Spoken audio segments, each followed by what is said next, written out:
Hello, Adulting with ADHD fam. We're in a bit of a transition right now, closing out the episodes on hormones for now and entering a new series of episodes on trauma and ADHD. If there are other topics you'd love episodes on, please let me know by emailing me at contact@adultingwithadhd.com. And as always, to access older episodes of the show, please visit patreon.com/adultingwithadhd. Thank you for listening, thank you for your support, and happy adulting. The Adulting with ADHD podcast is not a substitute for medical advice. Please see a medical professional if you think you have ADHD or if you have questions about your current treatment. To support this podcast or to access the podcast archives, visit patreon.com/adultingwithadhd.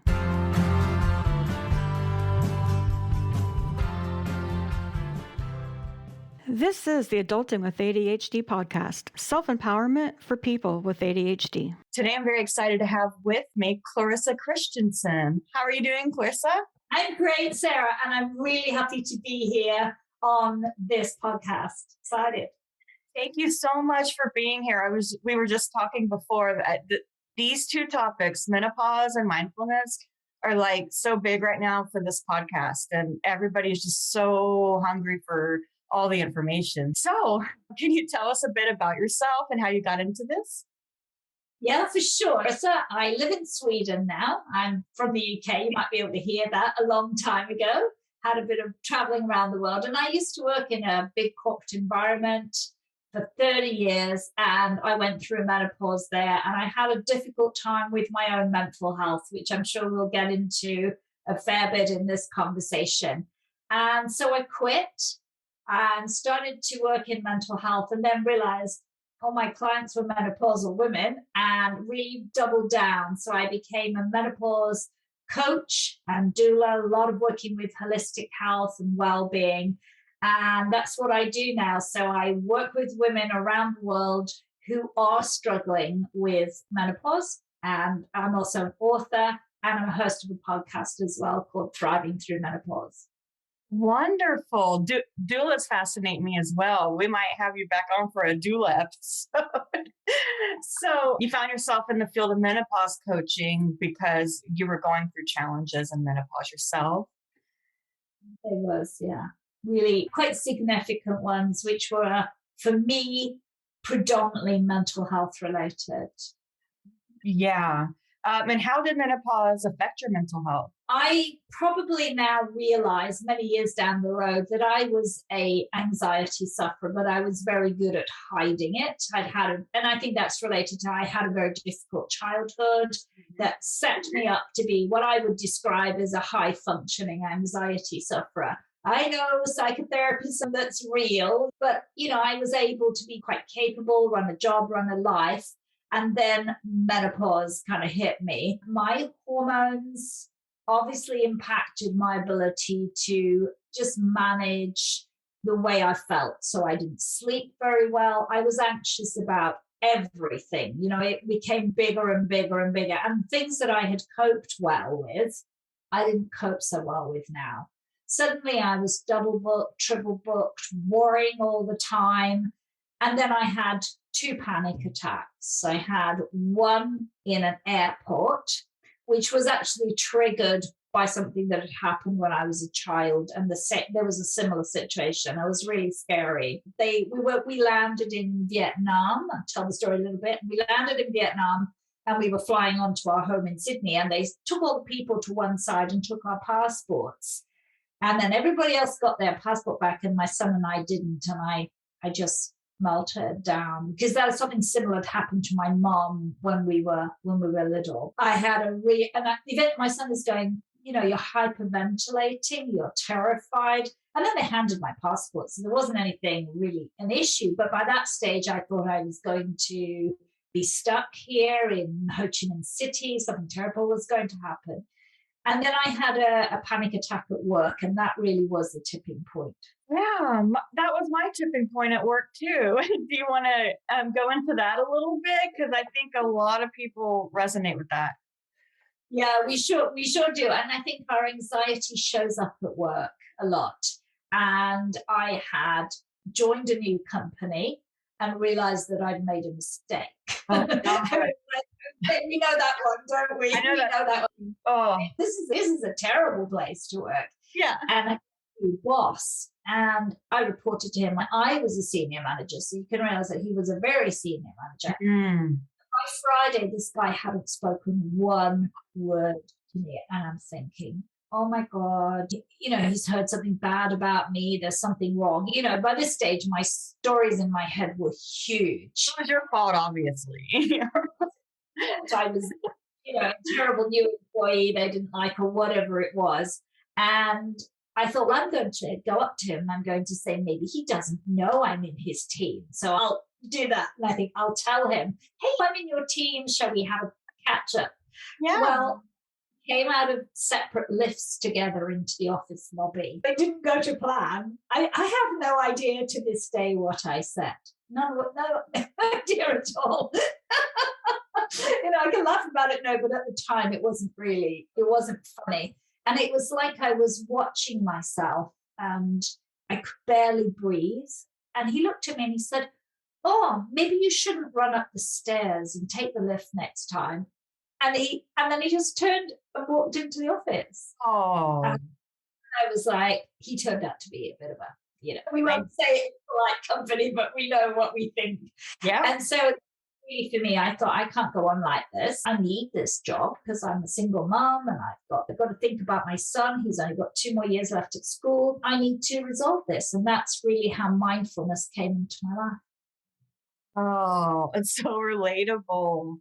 So how does mindfulness help in this context? I think, now I recognize how much a role stress and issues like anxiety and mild depression can really impact menopause. Mindfulness is really proven to be an effective tool for us to be able to manage those situations because it, first of all, gives us a bit of a space. So if I was having my panic attack, I would have been able to have stepped slightly back from that, stopped, slowed down, being present, reversed some of that. So that is the first thing that it does. It gives us the opportunity to do that. Be present, look at your thoughts, and really regroup. And I think when in menopause we're having hot flashes, or we're having anxiety attacks, we are feeling overwhelmed in so many ways, mindfulness is a great first space because we can all take a minute and breathe and because the minute we do that, we go into the parasympathetic nervous system. So we are immediately a little bit more relaxed. We get a little flood of feel-good hormones and we're off that stress high where we're not really able to think straight or take control of our life. And so it really helps in that way initially. And then for me, what mindfulness also does is it gives us the ability to actually accept where we were, I think, or where we are. I think a lot of the time in menopause, we go, I don't want to be here. I want to be somewhere else because it can be so tough for so many of us, for a variety of reasons. And so mindfulness lets us be, it is okay. And if I have a bad day, I can actually be really kind and forgiving to myself and know that this will be over eventually.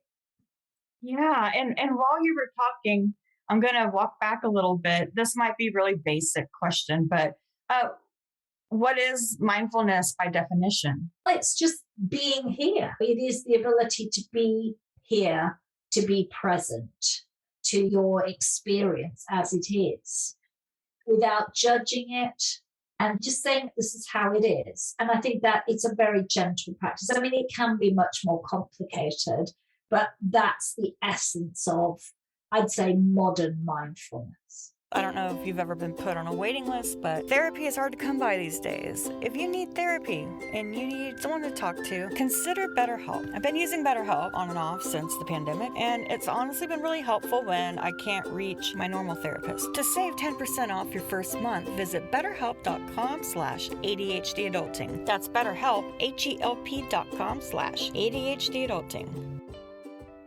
Nice. Yeah. I agree with that. Totally. Wow. I'm just taking all that in because I just relate to it so much, especially the desperation to be somewhere else. The escape, the need to escape. And I guess that's why so many of us struggle with escapism and numbing and that kind of stuff. It's so easy to just want to bury all that. Yeah. And I think we're used to a world of reaching out and having a quick fix. We used to go, got a headache, take whatever it is you take in the country, an Advil, an Alvedone here in Sweden, whatever it is. Yeah. But menopause is 3 years, 5 years, 10 years. Yeah. It's not all at the same level or the same symptoms the whole time. It's this continual unfolding of experiences, which can be at times nothing and at other times really tough. Then you might go, and they're so varied. No one can tell you what your menopause is going to be like. And although there is more help out there now than there was, not every clinician you go to is very well versed. Not every employer is very sympathetic or even acknowledges that this can be an issue for you. And sometimes your family are just going, who is this mad woman, that's coming to my house now and it brings a lot of issues that we might have been able, like I was cope with my anxiety, and this being a podcast about ADHD, a number of women who are being diagnosed with as neurodivergent is unbelievable at this time. And I think we probably walked around for years not recognizing that you have not been heard, and menopause brings it right out. It really does. It's an interesting time to be neurodivergent and menopausal at the same time. Especially right now, because everything is crazy anyway, but you're going crazy. And that actually is a good segue into the next question. Is it possible for menopause to be a positive experience? What can you get out of being menopausal? Well, it all sounds so bad if we only think about the symptoms. But the good side is that we get opportunities to reframe our lives. That's one of the big things I would say, that sometimes the fact that we change so much, we're not going to, if we have children, and I recognize there are lots of people who are childless, so that's not necessarily the be all and end all. But if that happens to be for you, a chance to say, well, now it's my turn. And that's what menopause starts to say, because suddenly we're not going to have a family anymore like that. Our brains are not as caring, believe it or not, that once you're not producing an egg each month and you're anovulatory, a lot of that caring mechanism gets switched off, which is inborn in us as women. We can't help that. That's part of but suddenly we're like, actually, I'm first here for a while and I'm not going to do things. So we get stronger in our relationships. We can ask more for what we want. And we gain a certain kind of, what a bit feistier as we go through it and beyond it. We start to stand up, and we've got a tremendous amount of experience and wisdom that we can tap into. So I think it is a positive experience because of those things. And I think we're seeing women doing amazing stuff now in their 50s and 60s. So we're beginning to build some role models, which are not the ones our mothers had. So we have great role models now of women who can start businesses, do podcasts, write books, stand up for their community. And there's an opportunity for us to do the same. I'm not sure it's so big in the sort of the corporate sector, but so many women are taking the chance to leave and do something different with their lives. So I think it's hugely empowering.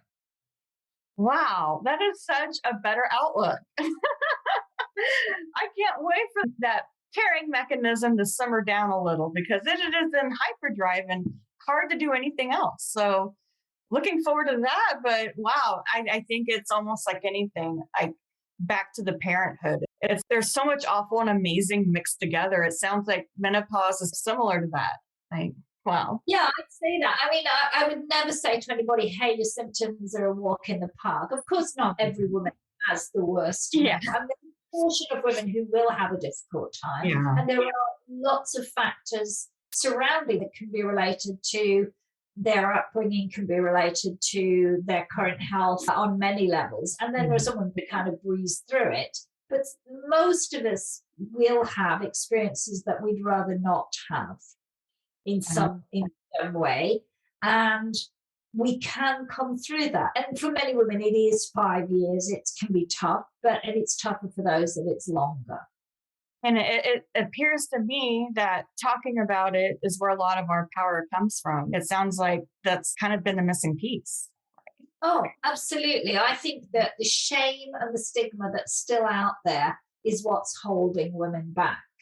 And we're, if we can't talk about it, we feel like I should disappear and be invisible, then things don't change. And it's a natural biological process. We are not able to escape it, or as some people go around saying you can reverse it. No, you can't. It's there, but there is help available. There's help from psychological help. There is hormone therapy if you're a candidate and that's what you want to do. And I think that's important. It's a choice. And there are lots of things we can do, like mindfulness and use nutrition and exercise. We can be empowered. We can be in control of what our experience is like. That is uplifting on a day like today. I don't know when this goes live, but right now, Omicron is just racing through, at least here in the States. I don't know about where you're at, but. Oh, yeah. Yeah. Yeah. So that's a very uplifting take. And I that's wonderful. So if somebody wanted to keep up with you and learn more about how to navigate this, where can they find? I've got a website, which is ClarissaKristjansson.com. And that's a good place. You can look at the work that I do, some of the programs I do. Tune into my podcast. We have an episode every week. Nice. And a lot about holistic health, particularly. So I have a lot of really great practitioners who talk, and people tell their story as well, which is very connecting for you. If can hear another woman talk about her experience and how she got through it. So that's called Thriving Through Menopause every Tuesday. You can find it wherever you listen to podcasts. And I have some books as well that people can read. I've got a book called The Mindful Menopause. So if mindfulness is your thing, then The Mindful Menopause on Amazon.